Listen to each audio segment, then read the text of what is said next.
நீ கியூஷா விட்டுட்டு போயிருந்தியா? அவனுக்கு தனியா இருந்த பழக்கம் இல்ல, அதான் அவனை போய் பார்த்துட்டு வந்தேன். உன்னை தொல்லை பண்ண விரும்பல. இதுல தொல்லை பண்ண என்ன இருக்கு? உன் கசின் வீட்டுக்கு தானே போனேன். ஆக மொத்தம் அவனுடைய கசினா இருந்தா நீ என்ன சொல்ற? கியூஐ பயாலஜில ஒரு சயின்டிஃபிக் லூப் இருக்கு. அதுக்கு பேர் ஃபீட்பேக் லூப்னு பேரு.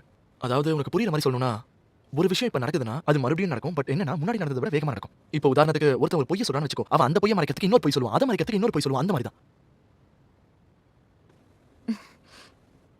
ஆமா, நான் உன்கிட்ட போய் சொன்னேன். என் டேட்க்கு அல்சைமர்ஸ்லாம் இல்ல. ஒரு பொறுப்பில்லாத அப்பாவோட இமேஜ் உனக்கு முன்னாடி தெரிய வேணாம்னு நினைச்சேன். அதனால தான் நான் அப்படி சொன்னேன். அவருக்கு அந்த மாதிரி எந்த பிரச்சனையும் இல்ல. அவருக்கு மேல நல்லாவே அக்கறை இருக்கு. அதை விட முக்கியமா உன் டியூட்டரை விட நல்லா பாத்து பாரு. என்ன சொன்னா? டியூட்டரா? எந்த டியூட்டர்? யார் சொன்னா? கியூஐ சரி, ஏன் கிட்ட போய் சொல்றதுக்கு என்ன அவசியம் வந்துச்சு? நான் தான் உன்கிட்ட சொன்னல, நான் என் டேட பத்திலாம். கியூஷாக்கு உனக்கு என்ன சம்பந்தம்? ஒருவேளை அவனுக்கு என்ன பிடிச்சிருக்கே வெச்சுக்கோ, ஆனா என்ன சேர்க்கிறதுக்கு ஏன் இவ்வளவு ஆர்வம் காட்டணும்? சரி ஓகே, அவன் கசினாவே இருக்கட்டும். அப்படி இருந்தா உங்க அப்பாக்கு எப்படி அவன தெரியாம போக சொல்லு?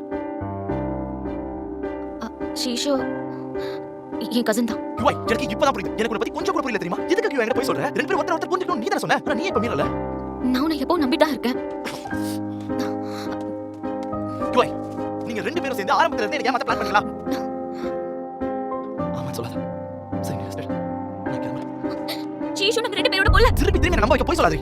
அவன் டைம் மிஷினை யூஸ் பண்ணி வந்திருக்கான். இன்னையில இருந்து 30 வருஷம் கழிச்சு ஃபியூச்சர்ல இருந்து வந்திருக்கான். டைம் மிஷின்ல வந்தானா?